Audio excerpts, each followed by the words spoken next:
There we go. All right, everybody. Welcome. We're going to get started. I'm Tammy Cole. I'm with Optimistic Orchard. We are evangelists for the regenerative movement. We plant seeds literally and figuratively. We believe all living things have value. We believe in food sovereignty. We believe people thrive with healthy, nutritious food, and we believe it all starts with the soil. Our work is entirely supported by donors and volunteers. We appreciate you tremendously. We recently announced a fundraiser, a photo contest that culminates in a winner reveal virtual talent show. We're super excited about it. So check out our website, optimisticorchard.org, or find us on Facebook for details and to share our optimism. Today, we have an excellent panel to discuss bees with us this morning. But first, as always, I want to start us off with a meditation. So close your eyes or soften your gaze. Take a deep breath, relax and settle in.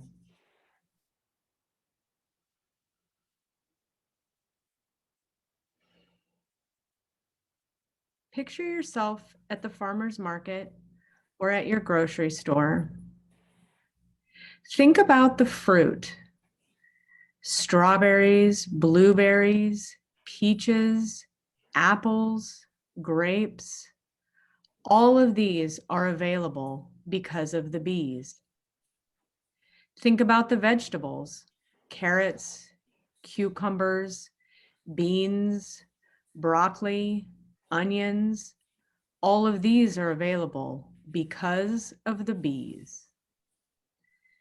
Think about the nuts: almonds, cashews, walnuts, pecans. All of these are available because of the bees. Even in the bakery, the pies, the tarts, the cookies, the donuts, all of these are available because of the bees. Nearly all the food we eat is available because of the bees. Now, take yourself to your favorite green spot in nature. It could be the park, the forest, or a meadow with wildflowers. You may see vibrant colors, needle-covered paths, or green grass. You may smell sweet flowers, damp moss, or wet tree trunks. There may be tree stumps creating new life, flowers in various states of blooming, grass growing, or trees all around. You may feel the grass or the forest path beneath your feet. All of this is available because of the bees. Bees contribute to biodiversity. We rely on biodiversity for food, for medicine, for a strong ecosystem. Honey can be used as a natural sweetener or for health products. Beeswax can be used for personal care products, candles, or even waterproofing. And honey and beeswax have antibacterial properties. So let's all sit, take a breath, and say a word of thanks for all the work the bees do for us.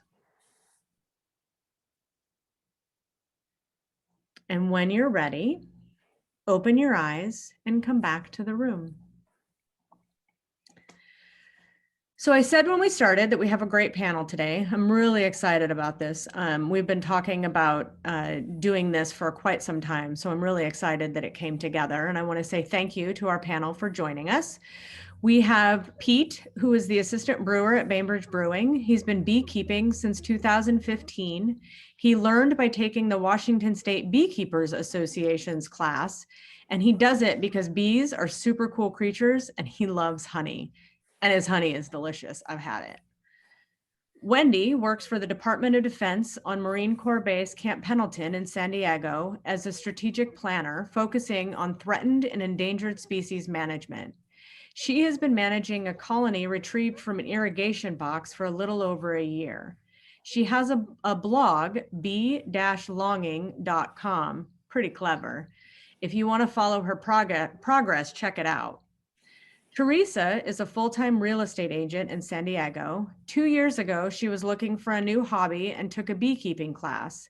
She has 2 hives in her backyard, and they have been a wonderful addition to assist in pollination of her garden and her citrus trees.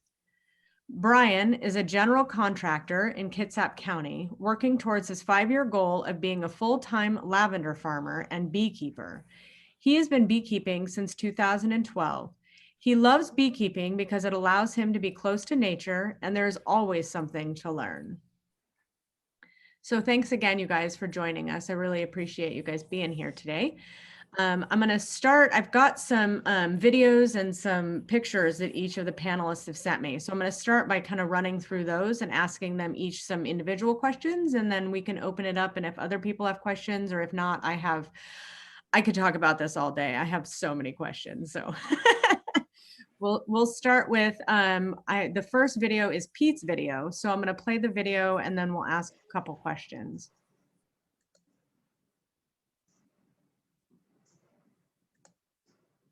Maybe.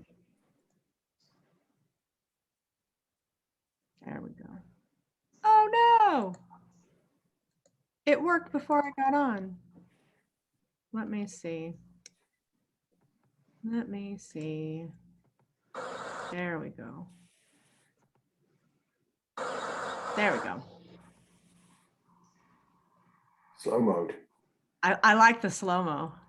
Do you? The kids were very excited about that, I have to tell you. They thought that was way cool. So while we're watching, I can start asking you, what is this? Yeah. I don't know if you guys can see my cursor. What is the bottle? Well, that's a sugar water supplement. So to build the bees and so that they can get a bit of a head start to build wax in their box. So this was earlier in the spring. It's a sugar mixture, a water sugar mixture. Oh, interesting. And now we were trying to figure out, is this just a sticker or is there like purpose to it on the box? That's a good question. Each of my hives have a name or a city. This one is Barcelona, and we put a city name on each hive. And the hive that produces the most this year, that's the city that we intend to go to. Oh, that's fun. Vacation. That's really cool. Who's winning? I think Barcelona right now.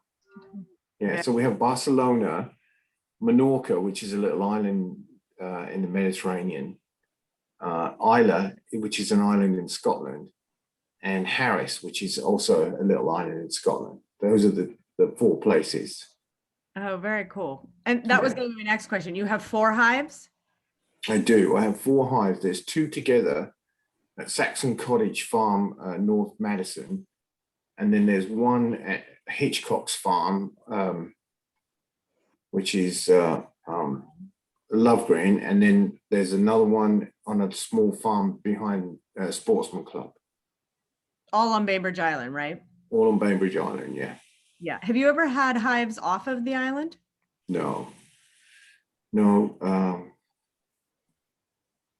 I do go visit often. Well, sometimes there's a big apiary in Silverdale where they have probably about 30 hives. That's an interesting place to go. That's the only other hives I visit off the island. Is it a public one or somebody's like on a farm? There's a bee supply shop, Stedman's Bee Supply, in Silverdale, and the West Sound Beekeepers Association has about 30 hives behind that store in a field, and they use it for training purposes. And part of the course they run every year, they take all the students out there so that they can actually feel what it's like to be around a lot of bees. Oh, that's interesting. So tell me a little bit about the class that you took. What do they do? The class was done by the West Sound Beekeepers Association, and they run it every spring. I think it's in February.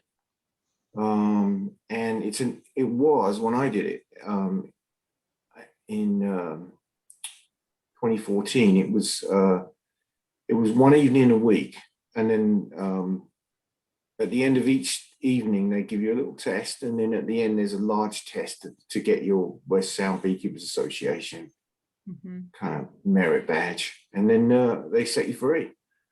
And then of course, because they're linked with Stedman's, you've got an opportunity to buy supplies and get set up. And there's always, with that group, there's lots of beekeepers and mentors that are there to help you to get you established. Because with beekeeping, there's a lot of things to learn and a lot of things that change. So it's good to have mentors who have been doing it for a long time that will help you get established. How many hours a week would you say you spend on your 4 hives?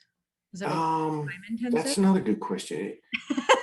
It varies because, I mean, there's different activities that you want to do. And sometimes the hives, they're running on their own, but you really want to check in with them. I try and check in with them, actually going into the hives and look at least, if I can, 1 or every 2 weeks. So that entails going in, taking the boxes apart and looking to see key things within the hive to know that the hive is doing well.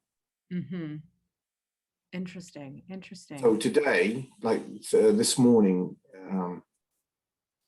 Erica and I, who's my assistant, we went in and looked at a hive, an aggressive hive we have, just to see what was going on in there, because we want to know why these girls are a little aggressive. Interesting. You call them girls. We're going to get back to that. Okay.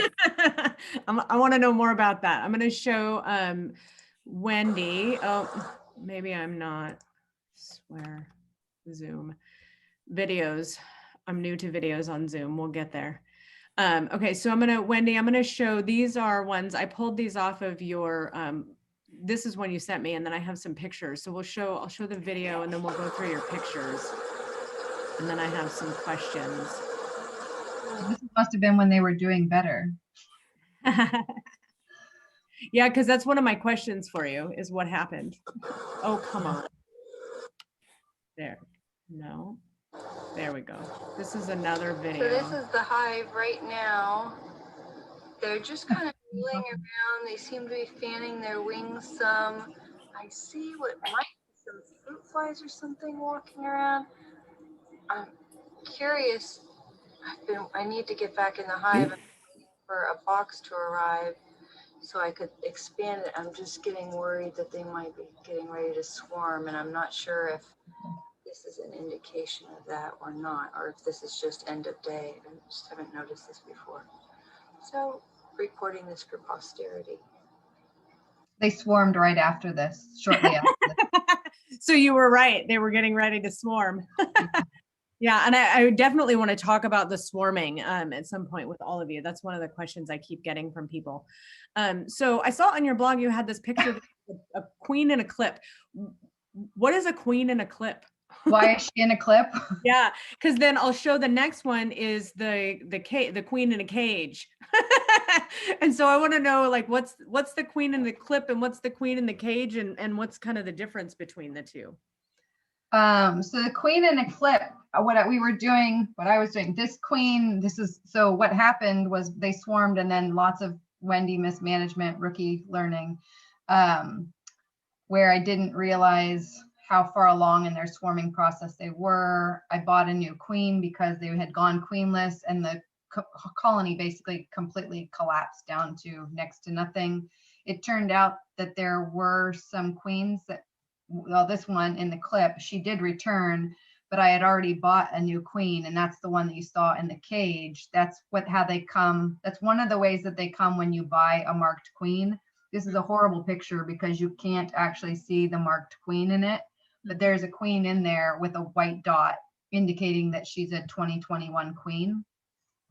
And then she's got some attendants in there to take care of her because the queen can't take care of herself. So someone has to do it.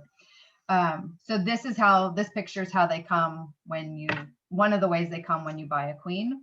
And you can see on the side there where it says, if you read the side, it says marked upside down. That's just indicating marked queen. And then the clip is because I found that queen just roaming around in the top box. I'm still not quite sure what happened. If you read my blog, you can see what I think happened. But basically, I think that she returned, and I had already replaced the queen. So I was going to try and run 2 hives, but then she flew out possibly to go on a mating flight. Don't really know. Never returned, at least not so far. And it's been about 2 or 3 weeks at this point. Interesting. And we're going to talk more about how a queen becomes a queen. So I saw this. I thought this was great. It has the frames and then all the honey. That looks delicious. Yeah, you can see how much honey I got, and that wasn't. We didn't even spin those completely because we were being kind of lazy, and I knew I didn't have enough jars.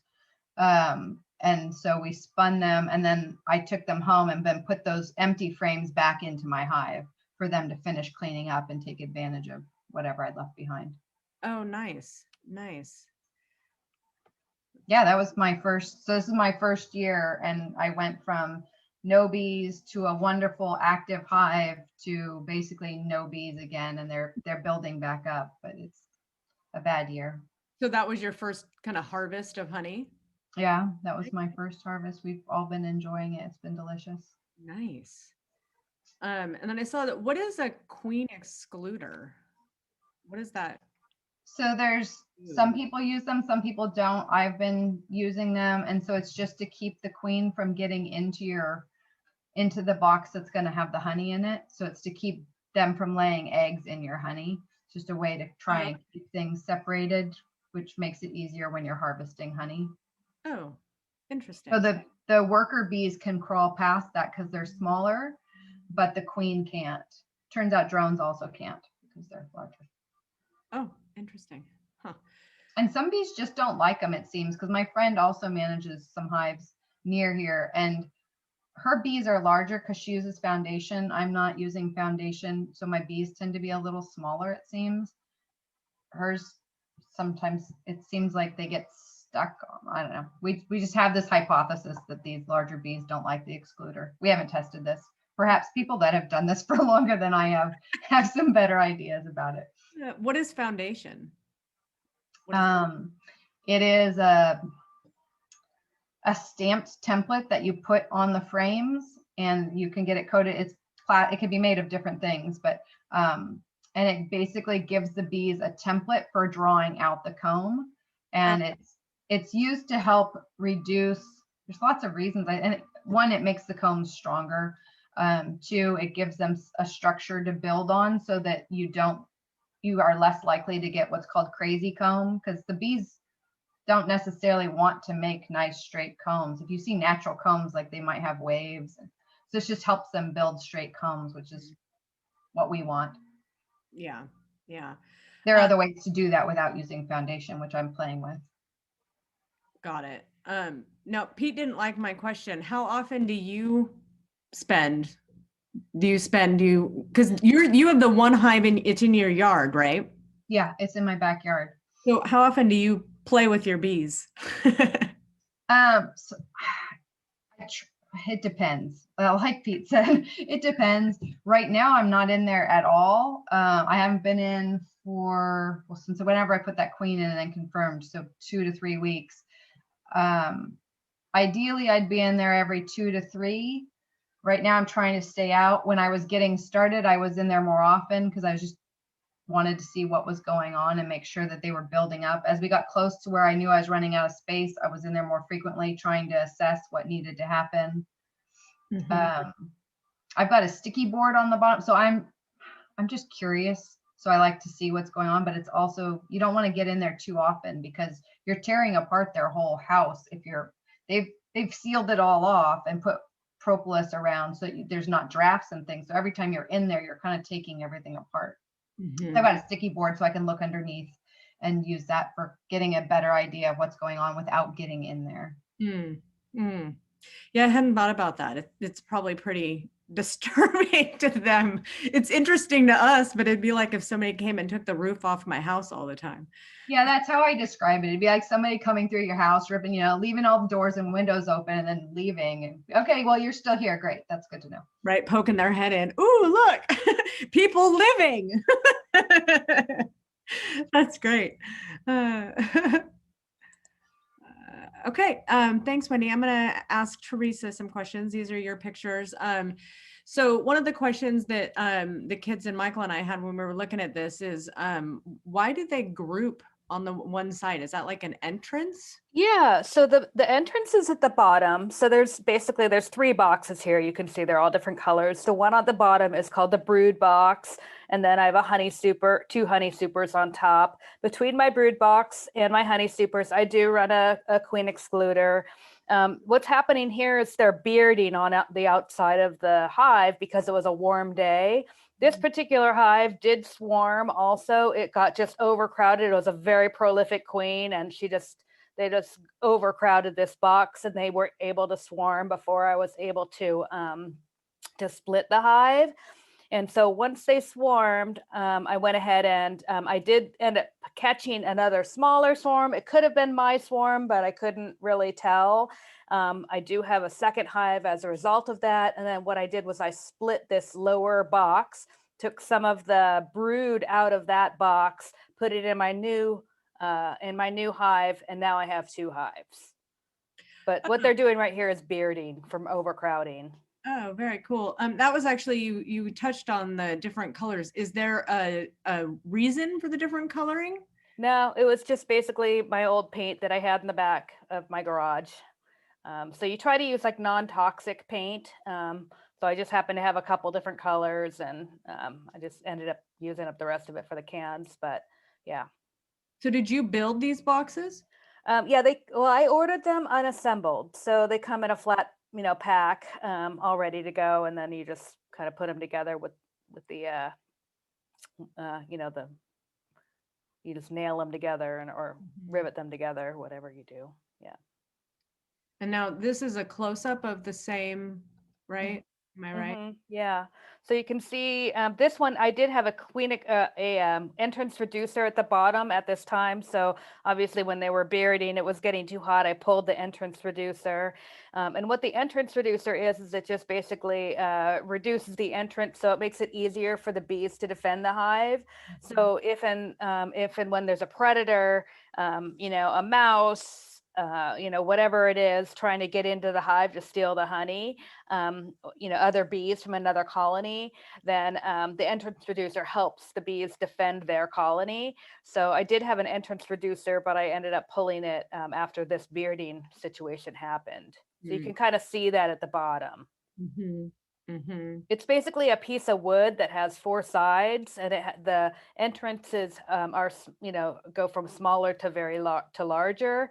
So you can kind of just turn the entrance reducer according to how much, how big you want the entrance to be. Is that this like, it's like almost looks No, it's horizontal, and it goes right along the bottom of the box. right here? Right there. Yep. Okay. Interesting. That's fascinating. All right, now we're going to see if this works. Thank you, Theresa. I appreciate it. So Michael went out with my husband, went out with Bryan out to the apiary at Heyday Farms on the island this week, and they did some footage, and I'm going to see. We just got this loaded up this morning, so I'm hoping it will play. Let's see. There we go. So the point of the smoke is, one, it's to hide the alarm pheromone of the bee, which will smell like a banana popsicle. So if you smell a banana popsicle, that means they're pissed off. And 2, and I don't know if this is really true or just part of the story, but they do, when they smell the smoke, they gorge on honey in case there's a fire, then they can flee. I don't know if you can catch the little, looks like a tiny grain of rice. Those are eggs. So the queen's been on this cell, on this frame within the last 3 days, because the egg phase is 3 days long. That picky dot, here she is. So you see her right there with the blue dot? Oh yeah. So blue dot means she's last year's queen. And see how dark she is? Yeah. So she's some kind of carniolan or a Caucasian bee. Your traditional, yellow striped bee is an Italian bee. Now, her offspring may be yellow striped because she'll mate with up to 15 drones. So, there could be 15 different fathers to all these bees in here. But yeah, she's going around looking for a cell to lay in. And this is what they call her retinue, which is a group of bees that feed her, go around with her, make sure if she poops, they clean it up. All right, so here we go.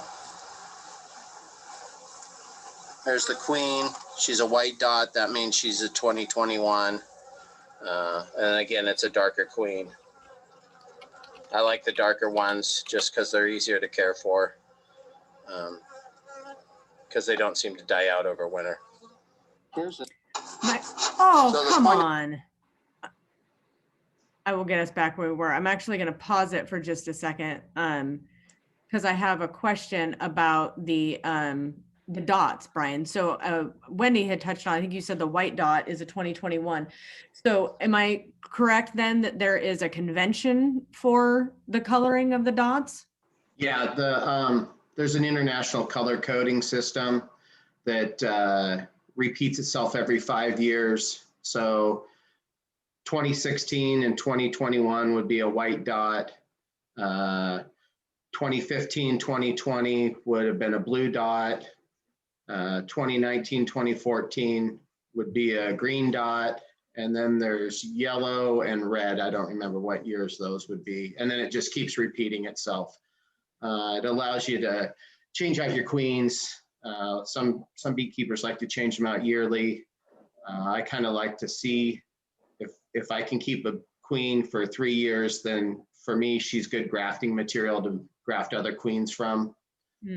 So it just allows you to know what year your queen was acquired. Interesting. So when you buy one, they come kind of pre-marked? Yeah, you get some queen breeders mark them, some charge you $1 to mark them. It just depends. I usually get mine, if I'm buying queens unmarked, and I'll mark them myself. And then when I raise my own queens, then I mark them myself. How do you mark them? I use a little tester's paint pen, and I put a little bit of the paint on top of the top cover of the colony, and then take a small piece of grass and just paint it on her thorax. Interesting. And Tammy, just as a side note too, a queen can lay up to 2,000 eggs a day. A day? Holy cow. I mean, is that right, Brian? I Yeah, confirm, yeah.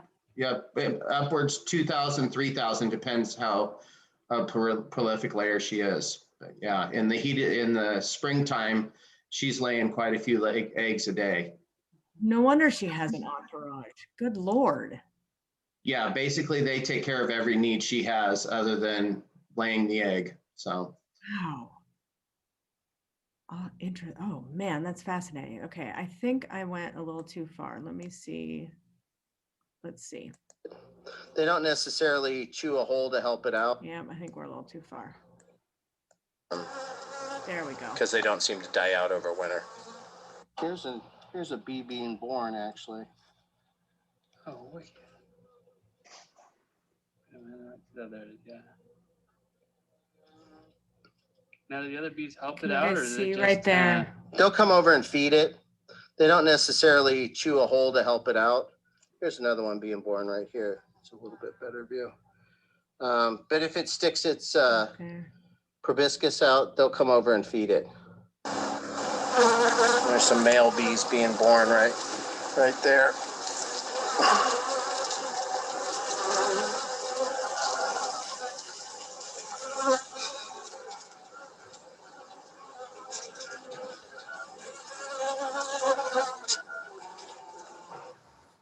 Okay, so here, that's a queen cell.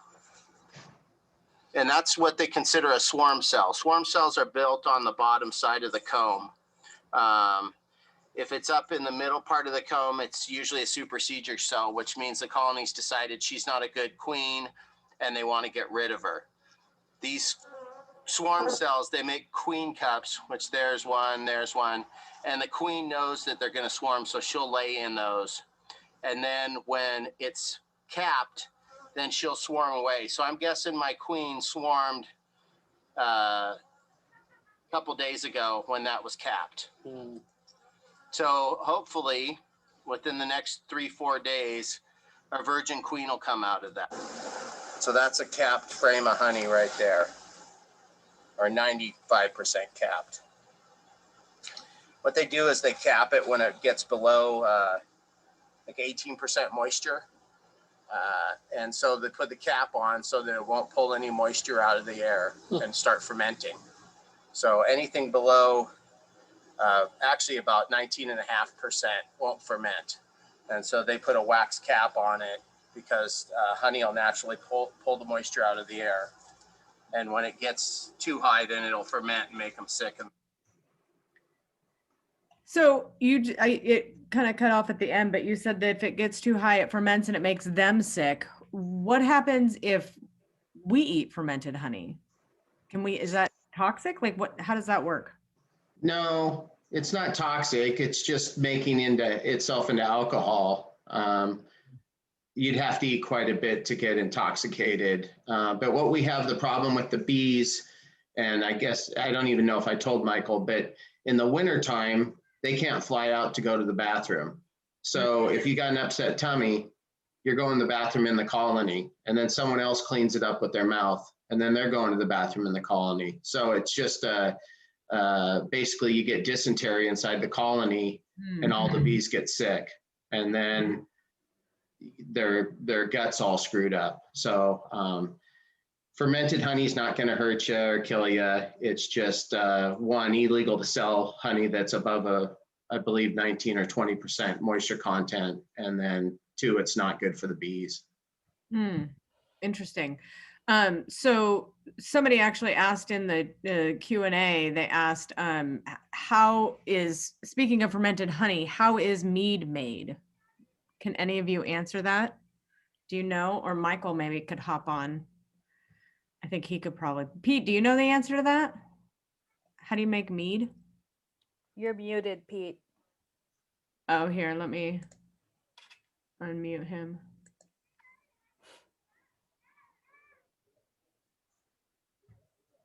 Still muted.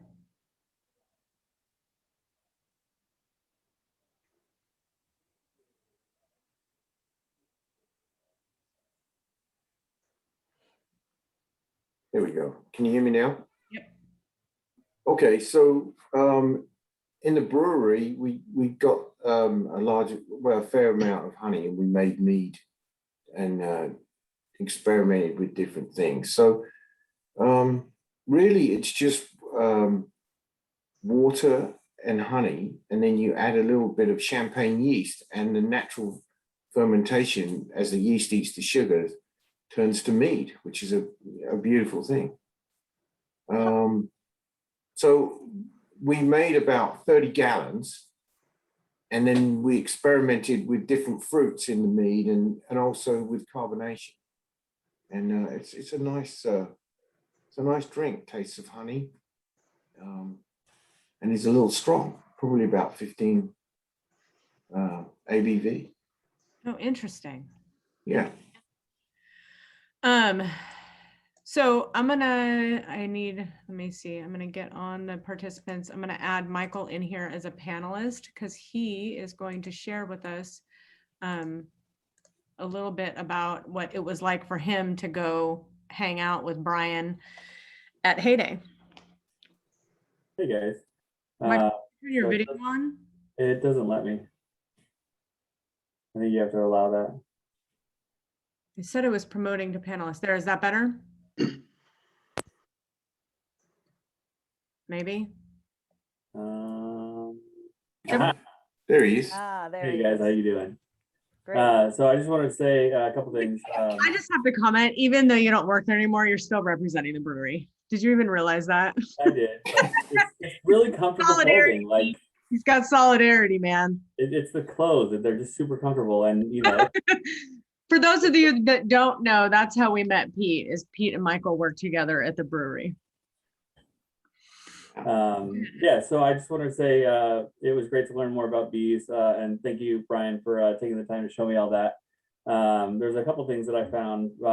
It was interesting to learn about how different bees play different roles within the hive. It's fascinating to see that all bees have a role. They know what that role is that they have to play and are willing to sacrifice themselves without question when the need arises. I thought that was pretty cool and kind of terrifying.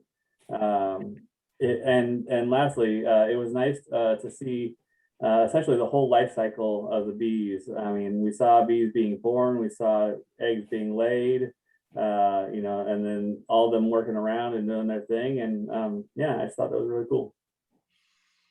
So was this was the first time, I know the answer to this, but was this the first time you've worked with bees? Yeah, I think so. Yeah, second time in a suit, first time actually working with bees. Yeah, you want to quickly tell your terrifying story in a suit? Yeah, so I left the barbecue smoker outside that kind of rusted out. So I left it there for like a year and a half, and it grew some wasps. Some wasps found it as a home. And so when I opened the lid, I got stung quite a few times. And I was having tea with Pete, and he suggested getting a bee suit on and taking care of it. So he lent me the suit, and that was got all taped up with boots on, and it was a thrilling experience. They were trying to get me like the whole time. It was, yeah. So I'm guessing this was better. Oh, way better. Yeah.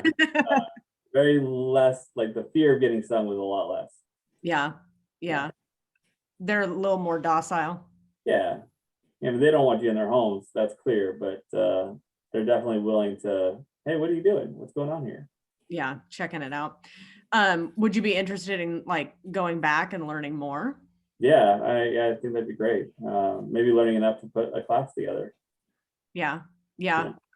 We've been And then talking. kind of parlaying into what Michael was saying, like if you think about the bees, like they all have these own separate jobs, right? But if you think about the colony as being one entity, that's really an interesting way to look at it. It's like one being. It's a superorganism. Yeah, exactly. Superorganism with a lot of different parts to it, just for anyone who's kind of trying to get their head around all the different jobs and things like that goes on in the colony. Any one bee by itself can't survive. They need the entire colony to function. Mm-hmm. And their roles change. They don't stay with the same job their whole life. So they change jobs. Oh, that's interesting. Yeah. They actually change jobs according to their age. So when they're first born, they're a nurse bee. Yes, except the queen and the drone. Yeah. They only have two jobs. The drones is to mate and the queen is to lay eggs. But the female worker bees start out working inside the colony. It takes a little while for their stinger to harden and their shell to harden. So they do nurse bees at first, where they'll eat the bee bread, which is pollen mixed with honey. And they'll excrete royal jelly to feed the larvae. Then they'll work up into some other roles within the colony. Eventually, as they get older, they'll start flying out, become forager bees. And one of the reasons for the older you get out of the colony is that eventually you'll wear yourself out and you'll die. And it's better to die outside the colony. One, because no one has to drag you out. And two, if you're old and maybe have a disease, then you're not leaving that in the colony. So a lot of times in the heat of the summer, when the nectar is really going, you'll find older dead bees laying out and around the colony, and they've just worked themselves to death. Their wings fall off or get tattered, and so. So how long does a bee live? Like what is typical life? In the summertime, a bee's gonna live maybe 60 days at the most because it's working so much. And then in the wintertime, bees gonna live 5-6 months because there's no jobs to do outside the colony because of the weather. Now, the beekeepers in California are a little different because their bees can fly year round. Up here, our bees actually, winter bees store up a lot more fat than a normal bee so that they can make it through the winter and pass that on to the next generation come springtime.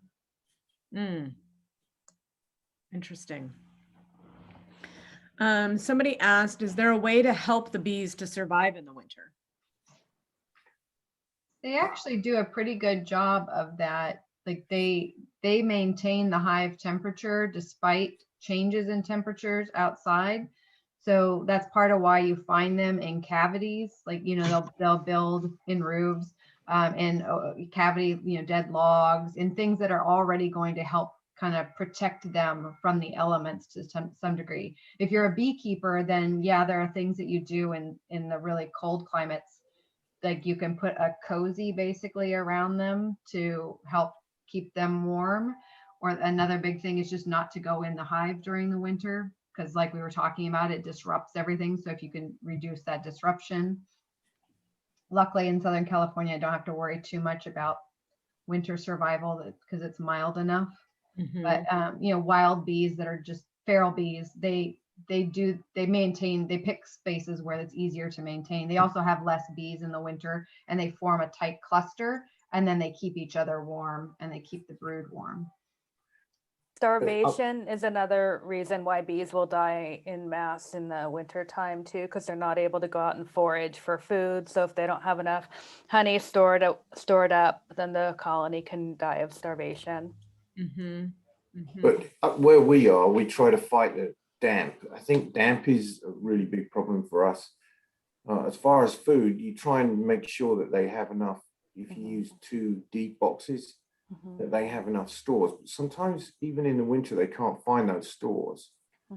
So, you know, that's the thing. You want to get those bees over winter and into spring when all the blossoms come out.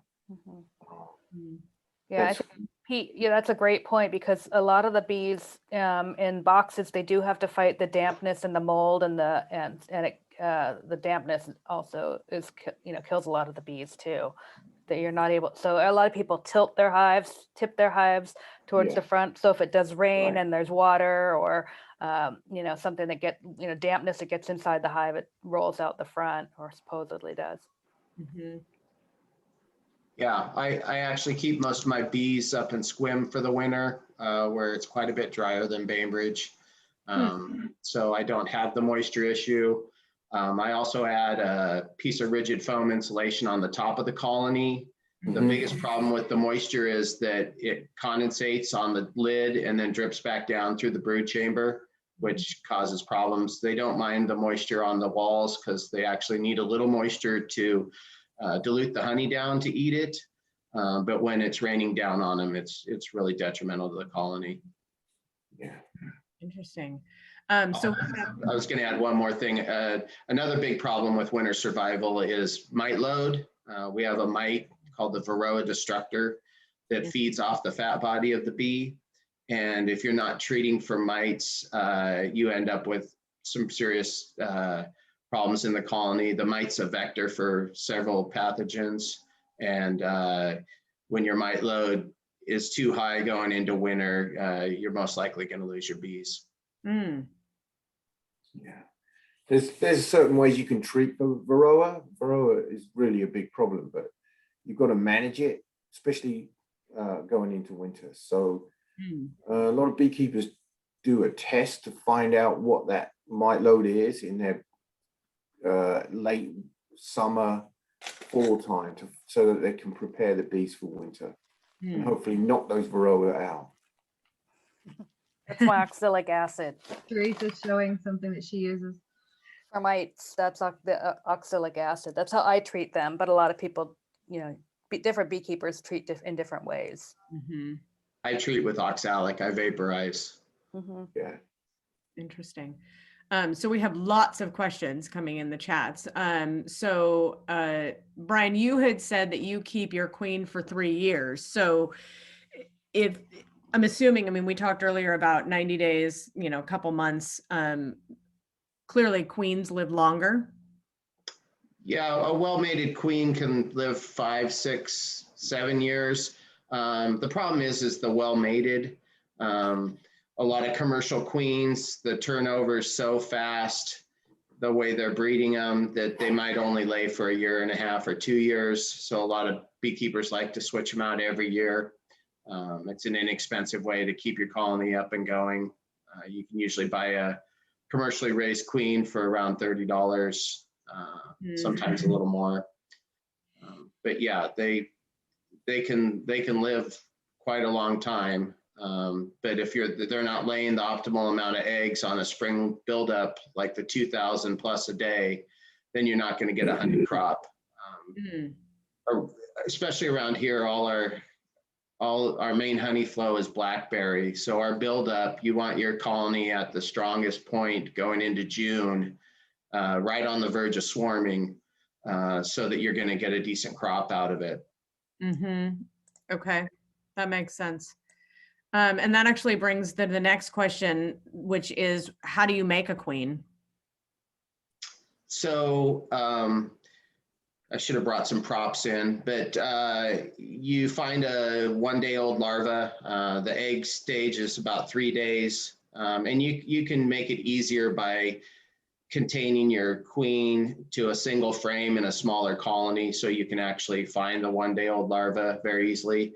And then you use a small tool. I use a Chinese grafting tool, which is basically looks like a little syringe, but a little like tongue comes out, and you get it underneath the queen, underneath the larva, and then gently place it into, I use JZBZ queen cups, which is a little plastic cup.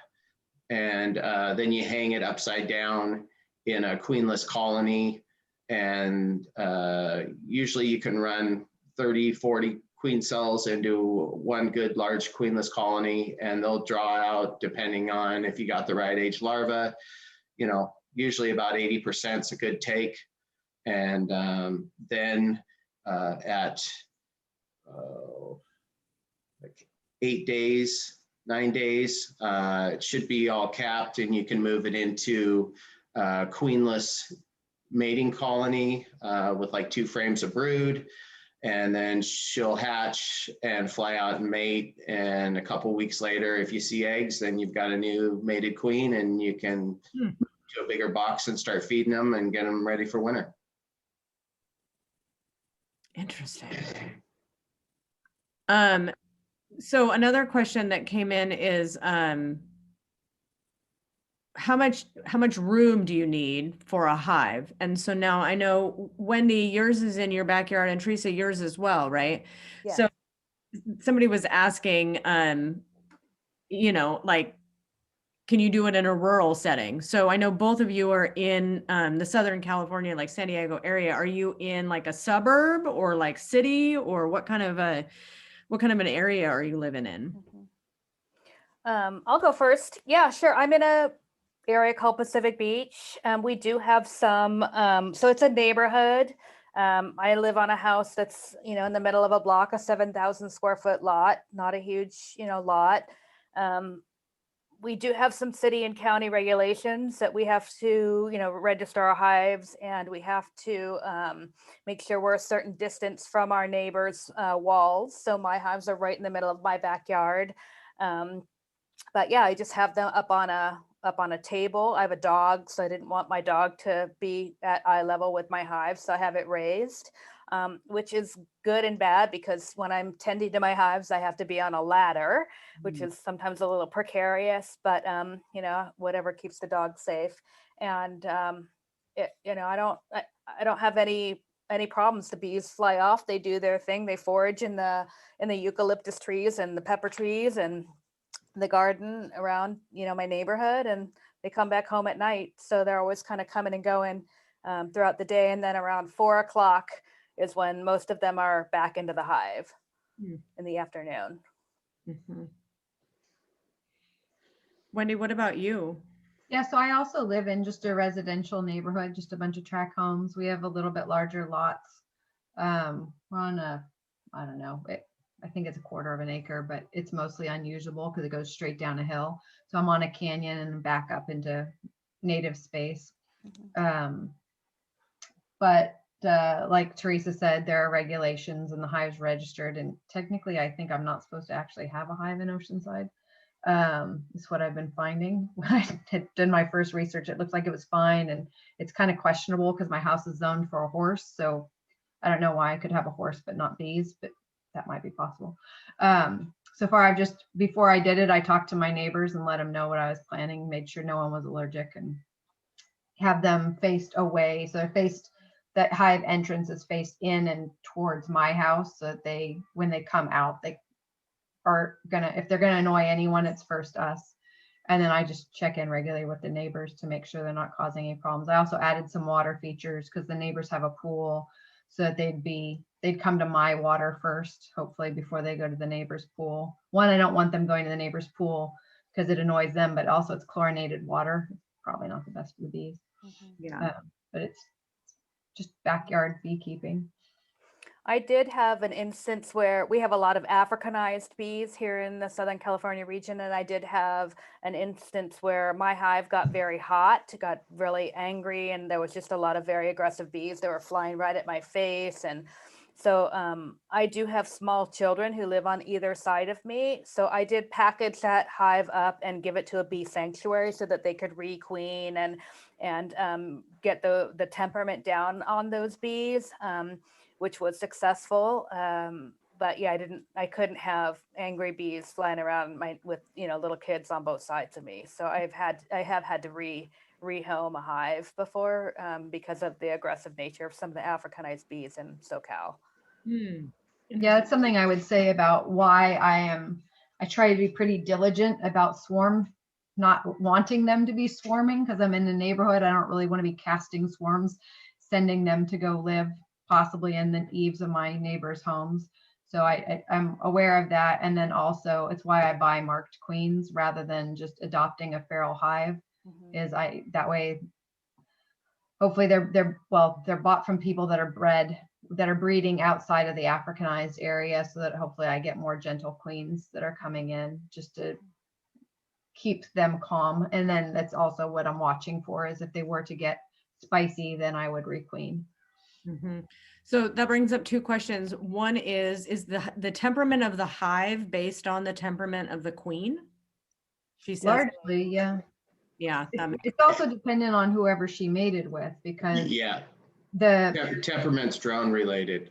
yeah. So if it's based off of the genetics, and so if you've got, that's why you have to be careful when you're allowing them to, when you're mating in an area where there are Africanized genetics. You don't know what you're going to get when you get those next generations off your mated queen.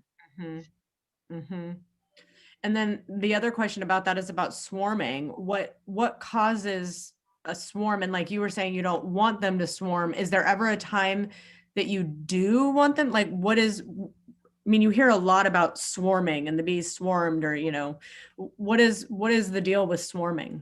It's a And so I natural have process. oh, go ahead, Pete.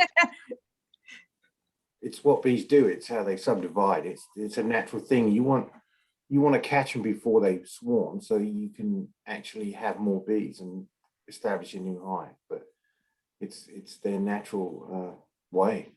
So it's their way to reproduce. So because so like we were talking about how they're a superorganism, the way that they make more of them is to make another group. So that's a swarm, that creates a new unit, a new superorganism. Okay, so when they swarm, it's not the whole hive leaving. No. It's a subset. Basically, they've just gotten too big. Yeah, so when they're running out of space. Workers. Okay, that makes sense. And so then do they leave and create their own, like they just create a new queen, or how does that? They take the old queen. That's what Bryan was showing. Remember with those, where he was showing those swarm cells at the bottom? So the old queen leaves with the foragers and resources. So the foragers that she's going to take, they fill up their honey gut with as much honey as they can take, because they're going to have to go build everything. They got to go build new comb and get started again. So they fill up and then they leave to wherever the scouts have found them a new cavity. And that could be a tree, the eaves of a house, an irrigation box is where I find them. You don't know where they're going to, any small cavity is what they're going to go, oh, this is a great place for a home. So they all leave, and what they leave behind are some resources with the nurse bees and some eggs. And some of those eggs, they'll turn into a queen cell. And then that's how you get your new queen. That makes sense. And they usually make more than one of those. And sometimes you can one of my friend that I'm working with, she basically wound up with like 5 swarms. They were going to swarm themselves to death. They kept casting off extra ones. Hmm. Hmm.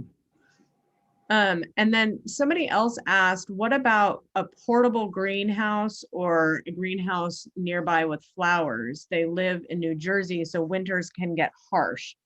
I'm not 100% sure what you're asking. Maybe you could put a little bit more in the chats unless somebody else is tracking a little more. I'm thinking they're asking about like, would that be enough flowering? But maybe it's a little bit. I would Brian? assume they're asking about overwintering in a greenhouse, Oh, I see what you're which it would be a bad idea because the bees don't understand what the weather really is now that they're in the greenhouse, and they're going to be flying around trying to get out all the time. And as soon as you open the door, they're all going to fly out and freeze to death. So you don't want to keep them inside a structure unless you're a commercial beekeeper and you're keeping them in a large cooled shed, which the guys who do almond pollination usually overwinter theirs in a winter shed, which will be a large warehouse with a cooling system in it, so that they can maintain a tight cluster and minimize the need for the honey they have in their colonies over winter. Oh, okay. That makes sense. So that kind of ties into the next question, which is, are there any alternative hive containments? I noticed, I think all 4 of you, am I right, use boxes? Yeah, Langstroth colony. Pretty similar. Are there any alternatives, or is that, I mean, obviously all 4 of you use them, so it seems pretty common, but what is the alternative to a box? Langstroth's the most commonly used, but there's also something called a top bar hive that can be viewed as actually more convenient. It's because you're not lifting, and you can just expand. And so you put the frames this way on a long, there's another one, and I'm not thinking of the other one now. Maybe someone else knows it. There's several types of hives. There's a flow A hive. Layens type, a Ware, top bar. In the United States, we're required to be able to remove all the frames and inspect them.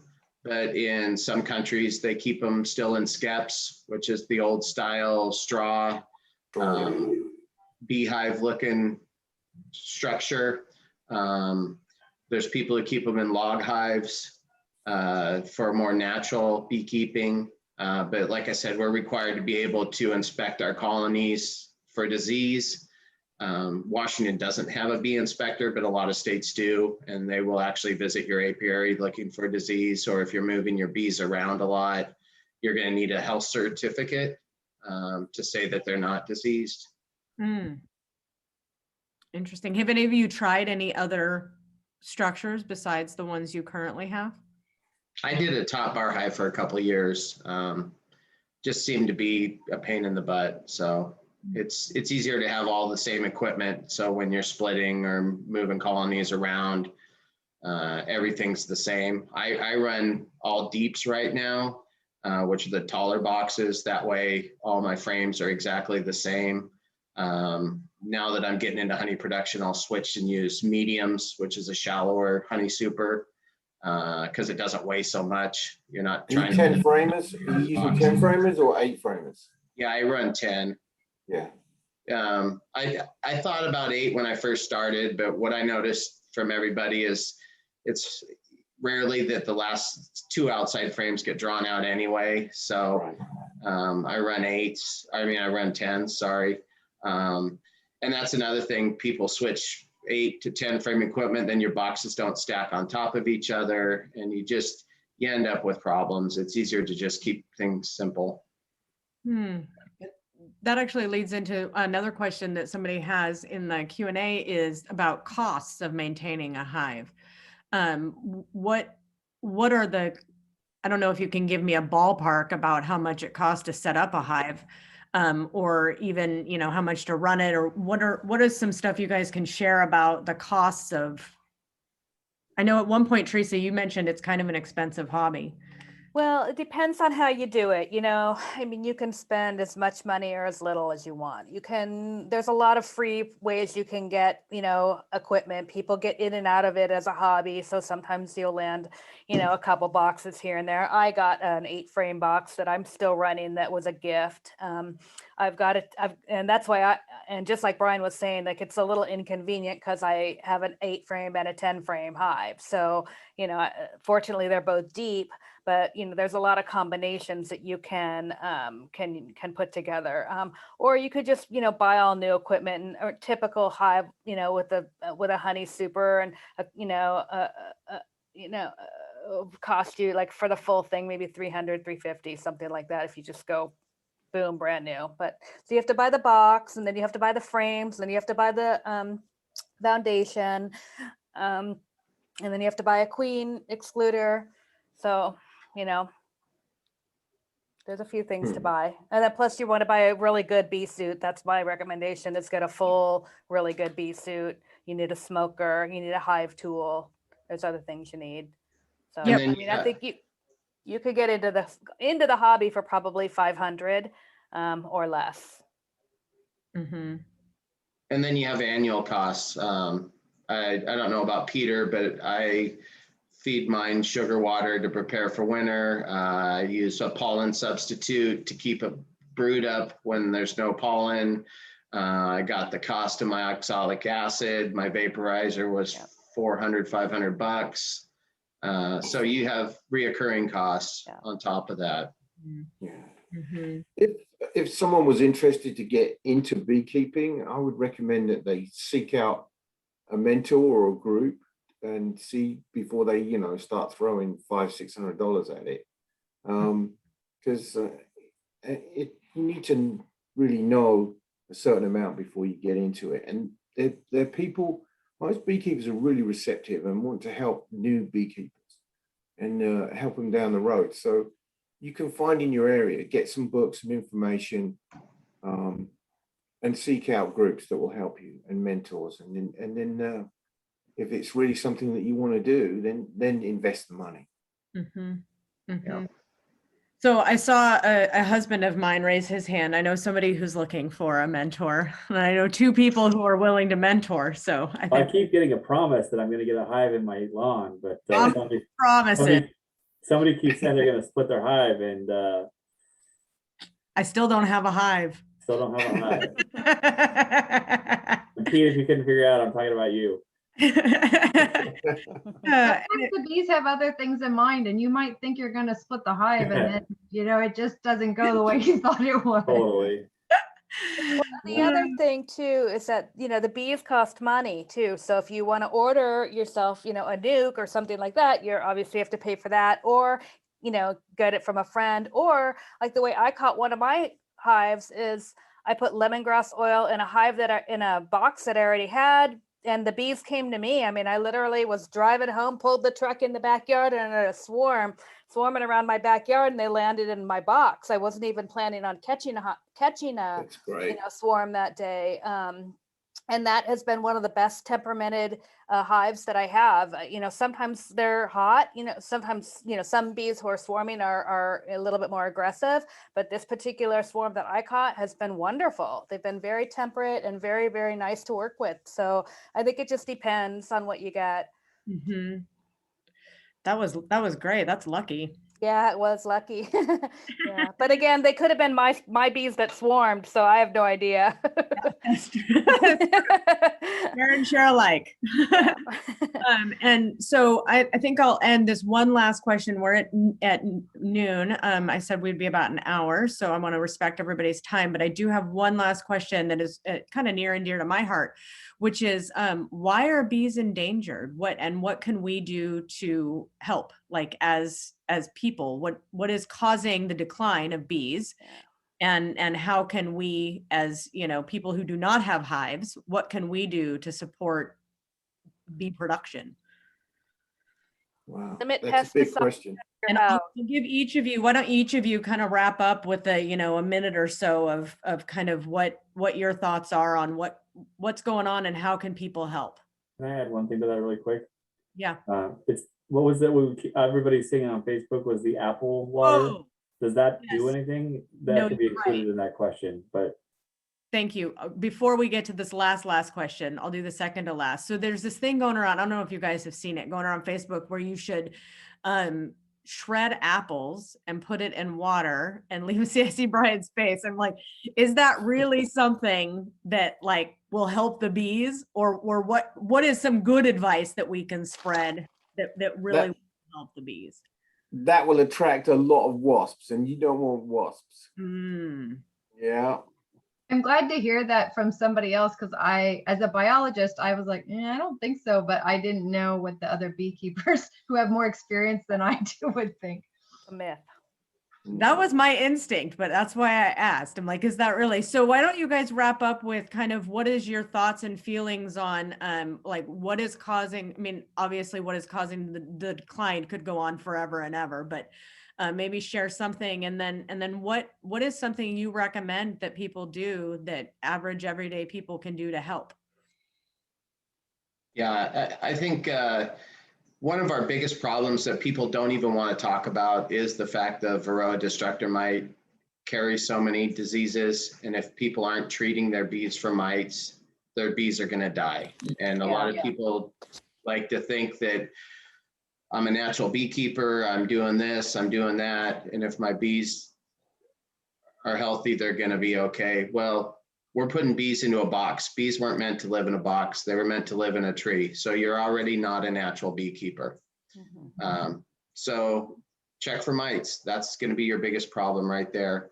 Don't spray pesticides, plant lots of pollen generating flowers. And one thing I always tell people, please don't pick up a bee, feed it sugar water, and try to get it to go back. If it's dying, it needs to die where it's at. It doesn't need to come home and bring back a disease it might have. That may be why it's dying right now. I've got 60,000 bees in a box. I'm not going to miss one. So what Brian said about pesticides is like, and this ties in with the natural soil as well, is that if you're growing wildflowers and you're not spraying pesticides, because they'll bring that back to the hive, and then you're going to have, I've lost a couple of hives to that, and it's not very pretty. So, I mean, if you have a garden and you're growing an abundant, different types of flowers, just don't use the chemicals. And if you do need to use chemicals, spray them at night when the bees aren't on them, and allows the time for those chemicals to dissipate. Especially if you're using Roundup. Don't spray Roundup on a flower that's blooming, okay? Because a bee wants to eat that flower. But people see dandelions and they're out there spraying Roundup all over them. Don't use Roundup. Save the dandelions. So many reasons don't use Roundup. There's so many reasons don't use the Roundup, and save the dandelions. Yes, dandelions are important. Yeah, dandelions are one of the first flowers in spring, and the bees need that when they emerge. That's the first thing they go to. So, and then people just come out with their giant buckets of Roundup, just start spraying the heck out of everything because they don't like a little yellow flower. I think they're pretty.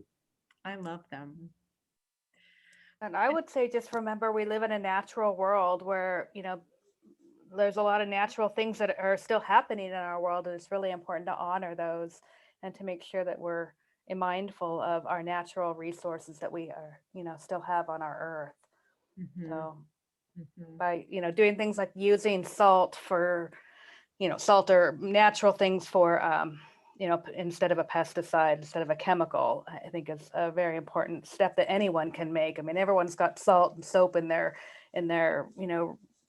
cabinet that they can put a little, spray bottle together and spray that on a plant to kill a weed instead of a chemical. So everyone can do that. Yeah. Wendy, how about you? Final thoughts?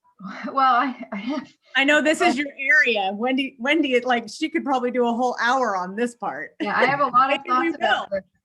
And my area is actually ornithology and not bees, but but it's biology. it's biology, right? It's all biology though. And I think one of the key things to keep in mind is so this may not be a popular opinion, but honeybees are actually not a native species to this continent. And so honeybees are actually, while they're in decline and they're not doing great, they're not endangered, but there are a number of bumblebee species and other native bee species that are endangered. And so what everyone's talked about pesticides and not using them and leaving things alone and using natural methods, that's all really important. So if you can plant plants that belong in your area, find things that are native to your area, they'll take less pesticides, they'll take less water, so they'll be easier to maintain. They won't need as much fertilizer. Leave open patches for things. If you don't require things to be so perfectly manicured. But the other part of that is that because we're so focused on honeybees, they also can be competitors with these native bees. So I also think it's really important that these honeybees are kept in with people who are going to manage them well. And if you can think of them more as livestock, and so they need to be with somebody who's farming them and raising them, like Bryan talked about, their diseases need to be managed just like we would manage chickens or pigs and other things, or how we farm our vegetables. It needs to be done in a way that's sustainably, that's thinking about the rest of the ecosystem. And if you have weeds that you don't like, what I've found is if you can just use habitat management, so you got to, it's sitting and pulling them if you don't want those ones, but it's also change the soil characteristics so that those plants don't grow there. So if you're having things, same as if you're having pests that you don't want, change the characteristics of that. Either have more sun or have more water, whatever. And if you can get back into a natural cycle, sometimes those will all get under control. Thank you. And this, I did not end this way intentionally, although I will get up on my soapbox for just a minute with the regenerative agriculture and permaculture and polyculture. And that's what Optimistic Orchard is all about, is regenerating the soil, having different varieties of plants, different varieties of animals. I mean, having bees as the end all be all is not going to be any more successful than having monoculture corn or having, just cows in one field. It's bringing the whole system of biodiversity back into play. And having that, if that is the focus and it's a part of the system and we recognize that, I think it goes a long way to getting things back into balance, and so that there's not too much of anything. And I will shout the anti-pesticides till the day I die. I mean, that's my jam. Like, there is no, if we get everything back into its natural order, there will be no need for pesticides. The pesticides are necessary because things are out of their natural order. And so if we focus on what is the underlying cause of the problem, then the solution just naturally comes, and we won't need to have that as a part of it. So I will get off my soapbox. That was actually a very short trip. Go ahead. Can I just add that all those pests that we don't like, those are actually food for birds and other things. So if you can think about it that way, part of why they're out of whack is because we've killed off a lot of other things. Yes, no, absolutely. You are right. That is absolutely, everything has its place in the system. And when one thing is far out of control, it's because something else has been taken out of the system. And so we need to focus on getting everything back into balance, and then we'll be in a much better place. So I want to say thank you so much for coming and hanging out with me today. I appreciate it immensely. I had a great time. I'm getting lots and lots of thank yous in the chat. Thank you. Amazing information, you guys. Thank you so much for that. I am, if you guys want to get in contact with any of our beekeepers today, I'm going to get some contact information so you guys can contact us. And I know Pete and Bryan would be more than happy in the Washington, kind of Kitsap area. to talk to people, help out, mentor. I know Wendy and Theresa are both in the Southern California area. So if you guys have more questions or you want to be getting in contact with them a little more, let me know. You can find us at optimisticorchard.org, or you can email us at optimisticorchard@gmail.com, or you can find us on Facebook. And as is my practice, I'm going to end us with a poem today. This one happens to be co-authored with my 12-year-old son, Nathan. I was a little stuck. I was having writer's block and I said, help me. And so he helped me. So this one goes out to Nathan. It's called The Spirit of the Hive. The spirit of the hive is teamwork and efficiency. Each bee with the job to accomplish, and all bees operating together for the greater good. They work tirelessly to forage for nectar and turn nectar into honey, performing the dance of the hive. Bees are not concerned with what others think of them. They love their gifts with complete sincerity, owning their responsibilities without protest, knowing their place in the hive and in nature, giving without questioning what they will receive. We rely on bees for a myriad of things, rarely understanding or appreciating just how much. We can learn even more from them if we take the time to sit back, observe, understand, and smell the flowers. So thanks, everybody. Thanks for coming. Thanks for being a part of the panel. Thank you Thanks for for having us. joining us. Yeah, thank you. Great. It's a lot. Thank you. I could talk all the time about this. So you guys are just hanging out. Now you guys get to hear me instead of my family. We go on. Time. So thank you guys very much. Everybody have a great day. Okay, you too. Bye-bye. Bye.